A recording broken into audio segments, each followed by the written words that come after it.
আসসালামু আলাইকুম সকলকে। আজকে আমি রিলে টাইমার নিয়ে আলোচনা করব। রিলে টাইমারের বেসিক বিষয়গুলো তুলে ধরব এবং এর ওয়্যারিং ডায়াগ্রাম বোঝানোর চেষ্টা করব খুব সহজভাবেই এবং খুব গুরুত্বপূর্ণ। ভিডিওটা খুব ছোট হবে কিন্তু একটু গুরুত্বপূর্ণ ইনফরমেশন দেওয়ার চেষ্টা করব। তো শুরু করি। Relay timer. রিলে টাইমারটা কি? আমরা সকলেই টাইমার সম্পর্কে মোটামুটি ভালো একটা ধারণা বা আইডিয়া আছে। রিলে সম্পর্কে। তো রিলে হচ্ছে সুইচিং ডিভাইস এক প্রকার, যার নিজস্ব কয়েল থাকে এবং সেটা এনার্জাইজড হওয়ার মাধ্যমে রিলের ভেতরে কন্ট্যাক্ট, এনও কন্ট্যাক্ট এবং এনসি কন্ট্যাক্ট। যখন একটা রিলে এনার্জাইজড হয় তখন তার এনও কন্ট্যাক্ট হয়ে যায় এনসি এবং এনসি কন্ট্যাক্ট হয়ে যায় এনও। এই সম্পর্কে তো আমরা সকলে মোটামুটি জানি। তারপরেও আমার এই সামনে রিলে নিয়ে একটা বিস্তারিত ভিডিও আসতে চলছে। তো শুরু করি। রিলে টাইমার সংজ্ঞা। রিলে টাইমার হলো এমন একটি ইলেকট্রিক্যাল ডিভাইস যা নির্দিষ্ট সময় পরে বা নির্দিষ্ট সময় ধরে একটি সার্কিটকে অন বা অফ করায়। তো রিলে টাইমার হলো এমন একটি ইলেকট্রিক্যাল ডিভাইস যা নির্দিষ্ট সময় পরে, অর্থাৎ যখন আমি রিলে টাইমারে পাওয়ার দেব তখন নির্দিষ্ট সময় কাউন্ট করে তারপর সেটি অন হবে। অন হওয়া মানে সেই তার ভিতরের কয়েল এনার্জাইজড হবে এবং নির্দিষ্ট সময় ধরে একটি সার্কিটকে অফ করে। নির্দিষ্ট সময় ধরে একটি সার্কিটকে অফ করে এটা মানে হচ্ছে যখন আমি টাইমারকে অফ করলাম তখন ওই টাইমার নির্দিষ্ট কিছু সময় অন থাকবে। আমি অফ করার পরেও সেটি অন থাকবে এবং পরে সার্কিটকে অফ করে দেবে। জাস্ট এইটুকুই বলা হয়েছে। রিলে টাইমার হলো এমন একটি ইলেকট্রিক্যাল ডিভাইস যা নির্দিষ্ট সময় পরে বা নির্দিষ্ট সময় ধরে একটি সার্কিটকে অন বা অফ করায়। তো নেক্সট পার্টে আর একটু ক্লিয়ারভাবে বলা হবে। তো এখানে যে রিলের আমরা চিত্রটি দেখছি, তার রিলের পাশে হচ্ছে তার পিন ডায়াগ্রাম দেওয়া। পিন ডায়াগ্রাম সম্পর্কে আমি একটু পরে আলোচনা করছি। তো নেক্সট পার্টে যাই। Types of relay. টাইমার সাধারণত কাজের ধরন অনুযায়ী কয়েক প্রকার হয়। আরএলসি এর জন্য সবচেয়ে গুরুত্বপূর্ণ টাইমার। তো টাইমার যেমন আরএলসির ক্ষেত্রে যেগুলো টাইমার, এই 4টা টাইমার সবচেয়ে বেশি ব্যবহৃত হয়।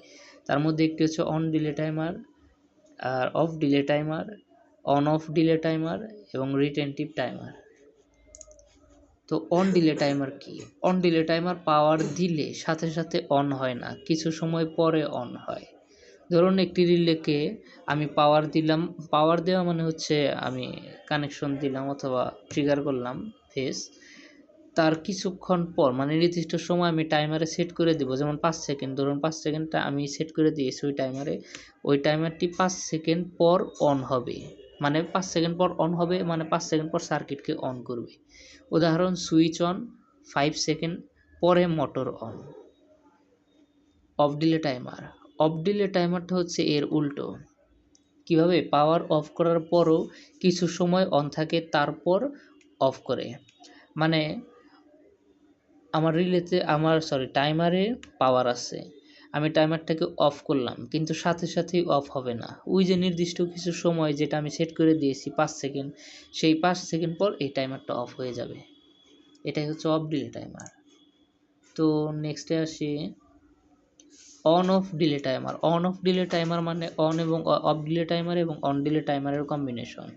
অন আর অফ দুই ক্ষেত্রেই ডিলে থাকে। উদাহরণ, অন দিলে 5 সেকেন্ড পরে অন এবং অফ দিলে 5 সেকেন্ড পরে অফ। অন দিলে মানে হচ্ছে আমি অন ট্রিগার করার পর 5 সেকেন্ড পরে অন এবং অফ ট্রিগার করার 5 সেকেন্ড পরে অফ। আর রিটেনটিভ টাইমার, এটি খুব ইম্পর্টেন্ট। রিটেনটিভ টাইমার ব্যবহার হয় অনেক বেশি। যেমন রিটেনটিভ টাইমার কি? সময় গোনা মাঝখানে বন্ধ হলেও পরে আবার সেখান থেকে শুরু করে। ধরুন একটি টাইমার চলতেছে, রানিং অবস্থায় আছে, আমি একটা টাইমারকে ট্রিগার করলাম। সেই টাইমারে আমার সেট করা আছে 10 সেকেন্ড। তো টাইমারটি 3 সেকেন্ড কাউন্ট করার পরে আমাদের বিদ্যুৎ চলে গেল। এখন রিটেনটিভ টাইমারের বৈশিষ্ট্য হচ্ছে 3 সেকেন্ড পরে যদি বিদ্যুৎ চলেও যায় বা কোনো কারণে টাইমারটা অফ হয়ে যায়, যখন টাইমারে আবার ফিরে সেই টাইমারে যখন পাওয়ার পাইব তখন সেই 3 সেকেন্ড থেকে আবার কাউন্ট করা শুরু করবে।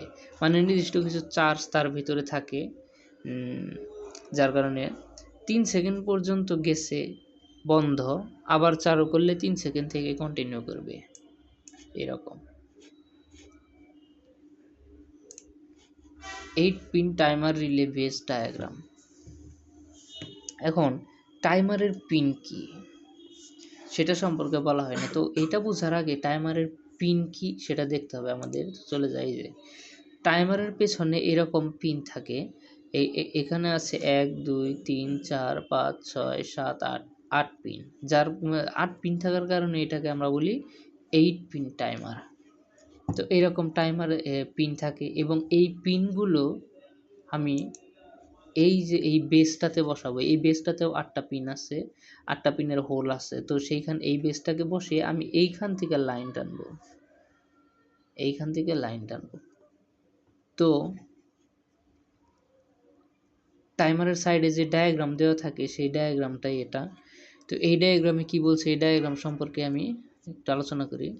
সেটা হচ্ছে টাইমারের কয়েলে অবশ্যই আমার একটা টাইমারের কয়েলকে এনার্জাইজড করানোর জন্য লাইন দিতে হবে। সো কোন কোন পয়েন্টে আমি লাইন দেবো সেটা হচ্ছে 2 and 7। তো 2 and 7 কেন? কারণ 2 and 7টা হচ্ছে কয়েলের 2 হচ্ছে কয়েলের পজিটিভ বা নেগেটিভ, যেটা এটার কোনো পোলারিটি নাই। ধরুন আমি 7 পজিটিভ ধরলাম আর 2 হচ্ছে নেগেটিভ। তো আমি এখানে একটা পজিটিভ লাইন টানলাম 2তে এবং নেগেটিভ লাইন টানলাম হচ্ছে 7-এ। তাহলে এই টাইমারের ভিতরে কয়েলটা এনার্জাইজড হলো। টাইমারের ভিতরে কয়েল এনার্জাইজড হওয়া মানে হচ্ছে এনওটা এনসি হয়ে যাওয়া এবং এনসিটা এনও হয়ে যাওয়া। তো এনও মানে হচ্ছে কোনো কিছুকে আমি চালু করতে আমার এনও কন্ট্যাক্ট লাগবো এবং কোনো কিছুকে বন্ধ করতে আমার এনসি কন্ট্যাক্ট লাগবো, এটা সবসময় মনে রাখবেন। তো এইখানে এনও কন্ট্যাক্ট কোনটা? এনও কন্ট্যাক্ট হচ্ছে 1 এবং 3। তো 1 3 এনও কন্ট্যাক্ট। আবার এনসি কন্ট্যাক্ট হচ্ছে, এনসি কন্ট্যাক্টটা দেখি আমরা 4 4, আরেকটা হচ্ছে এনসি কন্ট্যাক্ট হচ্ছে 1। এভাবে আসলে পিন ডায়াগ্রাম। তো এই ডায়াগ্রামটাই মূলত এই বেসটাতে থাকে, নাথিং এলস। তো আমরা ওয়ারিং ডায়াগ্রামে চলে যাই, কীভাবে এটা ওয়ারিং করবো, এটাই মোস্ট ইম্পর্টেন্ট। তবে এগুলো আপনারা একটু ভালো করে মনে রাখবেন। তো ওয়ারিং ডায়াগ্রামে এখানে দেখানো হয়েছে, এখানে থেকে আমি আচ্ছা এটা দেখুন, ধরুন এখানে লাইন, এখানে একটা সুইচ আছে এনএল এর, এখানে সুইচ, যেটা কারণে আমি আচ্ছা সুইচ সার্কিট ব্রেকারকেই ধরুন। এখন আমরা দেখেছি ওই টাইমারের মেইন কয়েলের পয়েন্টগুলো কোনগুলো। মেইন কয়েলটার হচ্ছে পয়েন্ট হচ্ছে আমরা দেখলাম এখানে 2 and 7, মানে 2-এ আমি প্লাস দেব বা 7-এ আমি মাইনাস দেব বা উল্টোটা করব। তাহলে এখানে দেখেন 7-এ আমার হচ্ছে ফেজ দেওয়া হয়েছে, তো এখান থেকে 7-এ ফেজ দিলাম এবং 2-এ আমার নেগেটিভ টার্মিনাল দেওয়া হয়েছে। তাহলে এই টাইমারটিকে আমার পাওয়ার পাবে। যদি আমি সার্কিট ব্রেকার অফ করি টাইমারের পাওয়ার অফ হবে, সার্কিট ব্রেকার অন করলে টাইমারের পাওয়ার অন হবে। এবং আমি একটু আগেই বলেছি কোনো কিছুকে যদি চালু করতে যাই তাহলে আমার অবশ্যই এনও কন্ট্যাক্ট ব্যবহার করতে হবে এবং কোনো কিছুকে বন্ধ করার জন্য এনসি কন্ট্যাক্ট ব্যবহার করতে হবে। তো এইখানে যেহেতু কোনো কিছু বন্ধ করে নাই তাই এনসি কন্ট্যাক্ট নেওয়া হয় নাই, এইখানে শুধু নেওয়া হয়েছে এনও কন্ট্যাক্ট। দুইটা এনও কন্ট্যাক্ট দিয়ে দুইটা বাল্ব চালাই যাচ্ছে। তো এনও কন্ট্যাক্টটা কীভাবে নিয়েছে সেটা হচ্ছে আমরা যা নিয়েছি এনও কন্ট্যাক্ট কোনগুলো, ওই যে 2, এখানে কি নিয়েছে আগে দেখে নিই। এখানে এনও কন্ট্যাক্ট নিচ্ছে 6 অ্যান্ড 6-এর সাথে কি আছে, এই যে 6 এনও 6 অ্যান্ড 8। তো 8-এ একটা টার্মিনাল যাবে এবং 6-এ একটা টার্মিনাল যাবে। দেখি 8-এ একটা ফেজ গিয়েছে, এটাকে আমরা কমন ধরি, এই যে এই ফেজটা 8-এ গিয়েছে এবং 6 থেকে এই ফেজটাই আর কি 6 থেকে আবার বাল্বে গিয়েছে। তো 8 এবং 6-এর মাঝখানে তো এনও কন্ট্যাক্ট হয়েছে, এনও কন্ট্যাক্ট রয়েছে, যার কারণে এই লাইনটা এই লাইনের সাথে শর্ট হতে পারতেছে না। তো টাইমারটা যখন এনার্জাইজড হবে তখন এই 8 আর 6টা হচ্ছে এনসি হয়ে যাবে, মানে এইটা 6 শর্ট হয়ে যাবে এবং এইখান দিয়ে বিদ্যুৎ চলাচল করবে, তারপরে বাল্বটি অন হবে। সেম একইভাবে যদি আমাদের 1 এ একটা ফেজ নেওয়া হয়েছে এবং 1 কমন ধরে 4 থেকে আরেকটা ফেজ আরেকটা বাল্বে নিয়ে যাওয়া হয়েছে, যার এখানে যেহেতু 1 এবং 4 এর মাঝখানে NO কন্ট্যাক্ট, তার মানে দুইটা আলাদা রয়েছে। যখন আমি এই কয়েলটি এনার্জাইজড হবো, সার্কিট ব্রেকার অন করব, কয়েল এনার্জাইজড হবে, তারপর 4 থেকে আপনার বাল্বটি লাইনটি পাবে এবং এখানে এলো আপনার এই নিউট্রাল টানা হয়েছে। তো টাইমারটি মূলত এইভাবেই কাজ করে। তো এই ছিল মূলত টাইমারের একটি বেসিক ধারণা আপনাদের। আর সামনেবার হয়তো আমি রিলে নিয়ে একটি ভিডিও বানাবো, বিস্তারিত ভিডিও, কারণ রিলে খুবই ইম্পর্টেন্ট। তো টাইমারের ভিডিওটা আগে বানানো হয়েছে, তো আমার রিলের ভিডিওটা যদি দেখেন তাহলে টাইমার আর পুরোপুরি ক্লিয়ার হয়ে যাবে। তো সকলে ভালো থাকবেন।